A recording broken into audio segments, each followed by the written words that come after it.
Get on your side if you're the side people. And then I can. Okay. Should I be standing over here, or You're gonna stand over there with the javelina. And you're walking on. Oh, I'm walking on. Okay. Oh, I didn't see you there.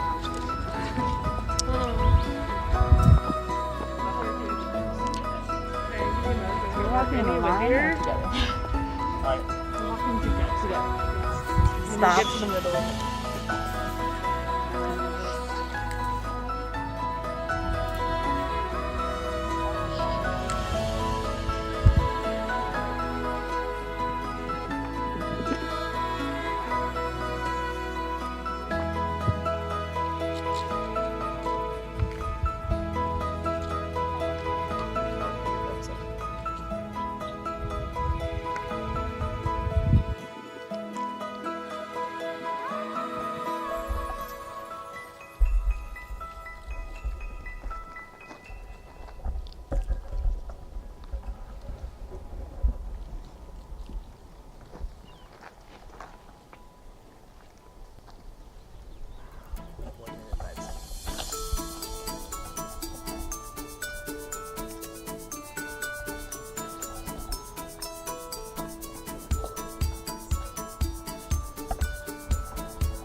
Hello and good morning to everyone. Welcome to National Love of Reading Day. Today we are here at the Cooper Center for Environmental Learning.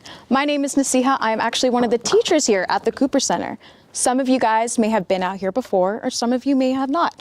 But here at Cooper Center, we love to connect students and all the people that come out here to the desert. And some of the ways that we do it are by taking kids out on hikes, sometimes looking under rocks. But in other ways, we like to do different activities. Some of these activities also include doing story times. So today we have a very fun story planned for everyone here. Today we will be reading The Three Little Javelinas. Some of you may have probably read this story at your school, maybe at home, maybe on your own. But today you guys are in for a treat. Our story time, we like to do it a little different here at Cooper. And enough said, you guys will probably see what we got going. All right, my friends, let us begin.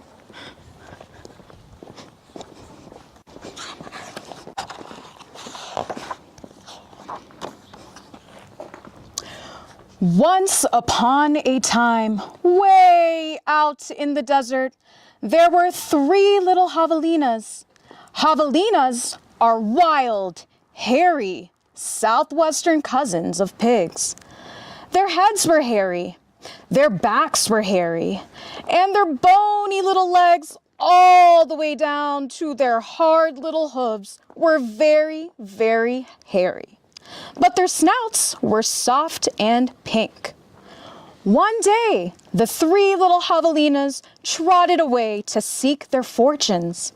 In this hot, dry land, the sky was almost always blue. Steep purple mountains looked down on the desert where the cactus forest grew. Soon, the little javelinas came to a spot where the path divided, and each one went a different way.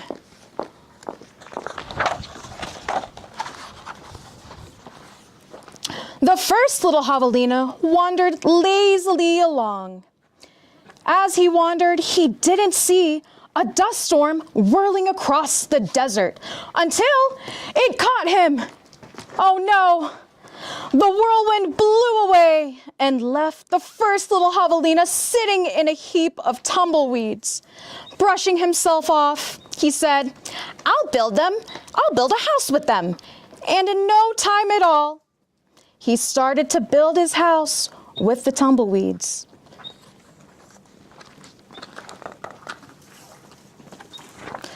Then along came a coyote. He ran through the desert so quickly and oh so quietly that he was almost invisible. In fact, this was only one of Coyote's many, many magical tricks. He laughed when he saw the tumbleweed house and smelled the javelina inside. A tender, juicy piggy, he thought. Coyote was tired of eating those teeny tiny mice and rabbits. He called out sweetly, little pig, let me come in. Not by the hair of my chin, shouted the first javelina, who indeed had a lot of hair on his chinny chin. Then I'll huff, and I'll puff, and I'll blow your house in, said Coyote. And he huffed, and he puffed, and he blew the little tumbleweed house away. But in all of the hullabaloo, the first little javelina escaped and went looking for his brother and sister. Coyote, who was very, very sneaky, tiptoed along behind. The second little javelina walked for miles and miles among giant cactus plants called saguaros. They held their ripe red fruit high in the sky, but they made almost no shade, and the little javelinas started to grow very, very hot.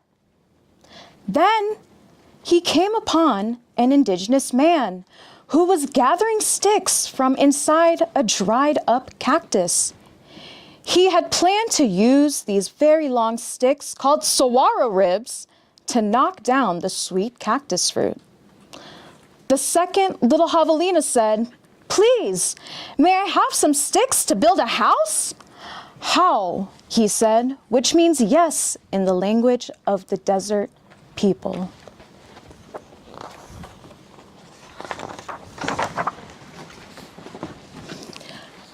So the javelina went ahead and started building his house. When he was finished building his house, he laid down in the nice comfy shade. Then his brother arrived, panting from the heat and the hot sun. And the second little javelina moved over and made a place for him.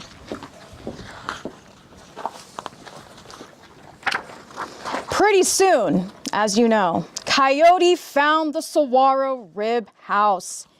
He used his magic to make his voice sound just like another javelina's. Little pig, let me come in," he called. But the little javelinas, they were very suspicious.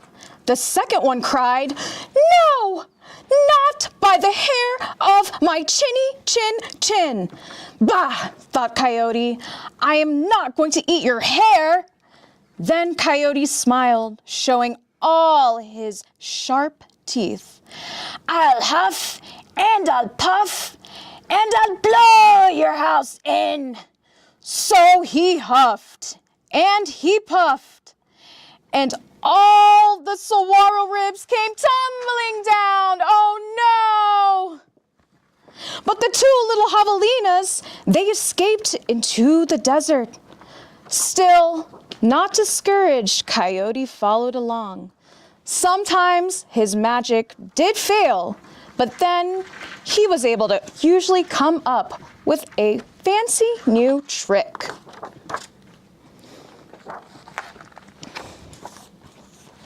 The third little javelina trotted through beautiful, beautiful palo verde trees with bright green trunks and yellow flowers. She saw a snake sliding by, smooth as oil. A hawk floated round and round above her. Then she came to a place where a man was making adobe bricks from mud and straw. The bricks lay on the ground, baking in the very hot sun. The third little javelina thought for a moment and said, "May I please have a few adobes to build a house?" "Sí," answered the man, which means yes in Spanish, the brickmaker's language.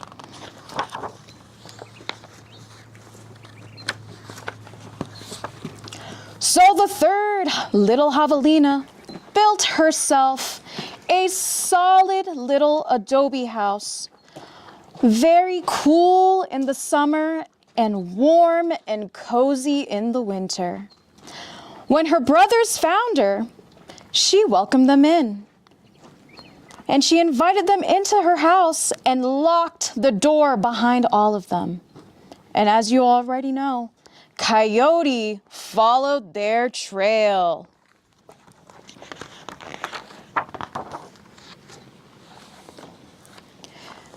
Little pig, let me come in," he called. The three little javelinas looked out the window. This time, Coyote pretended to be very, very, very old and super, super weak, with no teeth and a sore paw. But they were not fooled at all. "No, not by the hair of my chin, called back the third little javelina. "Then I'll huff and I'll puff and I'll blow your house in," said Coyote. He grinned, thinking of the juicy wild pig dinner to come. "Just try it," shouted the third little javelina. So Coyote huffed and puffed But the adobe bricks did not budge at all.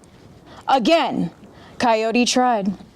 I'll huff and I'll puff and I'll blow your house in. The three little javelinas were so scared they covered their hairy little ears. But nothing happened.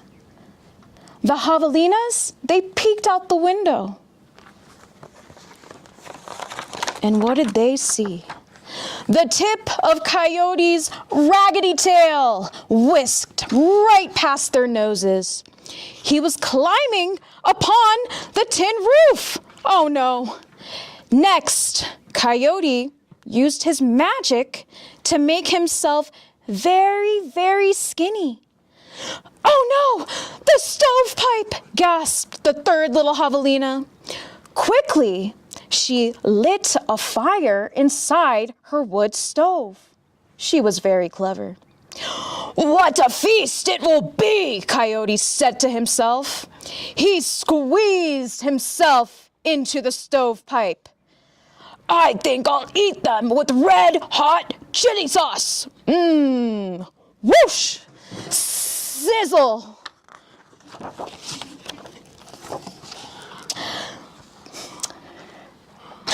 Then the three little javelinas heard an amazing noise. It was not a bark. It wasn't even a cackle. It wasn't a howl. It was not a scream. It was actually all of those sounds together. Yip, yap, yip, yow! Away ran a puff of smoke shaped like a coyote. And the three little javelinas jumped up with joy. And so the story continues, and the coyote was gone. The three little javelinas lived happily ever after in that sturdy adobe house. And if you ever hear Coyote's voice way, way out in the desert at night, well, you know what he's remembering. The end.